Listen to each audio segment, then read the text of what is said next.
is natural for us as humans to want to celebrate and share things when things go well for us and when we receive good news.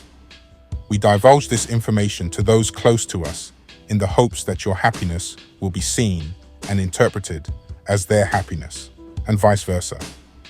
Unfortunately, this is where a lot of us go wrong. Depending upon the close circle of friends and family that you have, a lot of us could be setting ourselves up for failure just by not protecting ourselves from external negativity and simply only allowing ourselves to only see the goodness in others. And unfortunately, we live in a time where environmental stresses and strains are bringing out the worst in human nature. Our biology dictates that we are social creatures by default, so you will have to learn the skill of how to move in silence. You will need to go against your natural urges and instincts. There's an analogy I like to use that helps me visualize this technique. Think of yourself as the center of an onion with several external layers. Everyone, including friends and family, has to start out on the outermost layer. You have to push the reset button on all existing friendships and relationships. The only exception should be your life partner. But even this is dependent upon your personal circumstances. The first step is to figure out your strengths and weaknesses. And when you tap into your strengths, this will be the most crucial time to stay calm and focused. There will be a natural excitement as you envision the potential and possibilities of this newly discovered strength. But from personal experience, it's not that each idea is particularly bad. It's just that some ideas are more viable than others, dependent upon personal factors, such as the upfront time and investment you have available, financial status, personal limitations, timing, and general viability. You need to keep brainstorming ideas, and when you have a good amount, it's time to start prioritizing and putting the most viable ideas into action.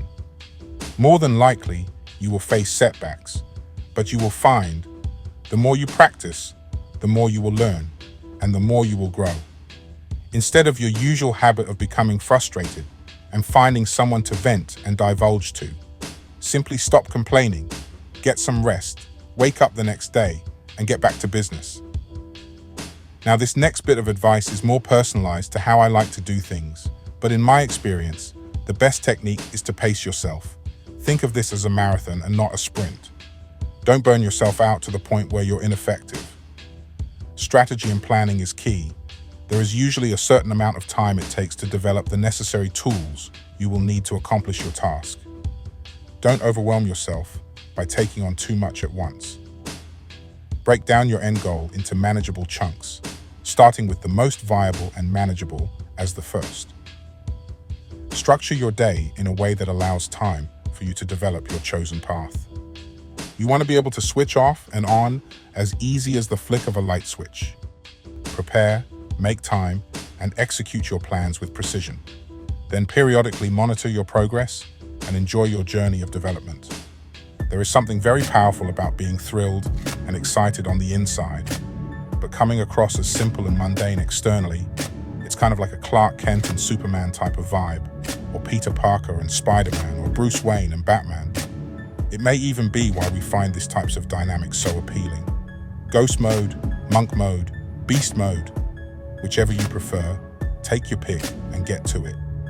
If you found this helpful, let us know in the comments and subscribe for more of this type of content. As always, good luck on your journey.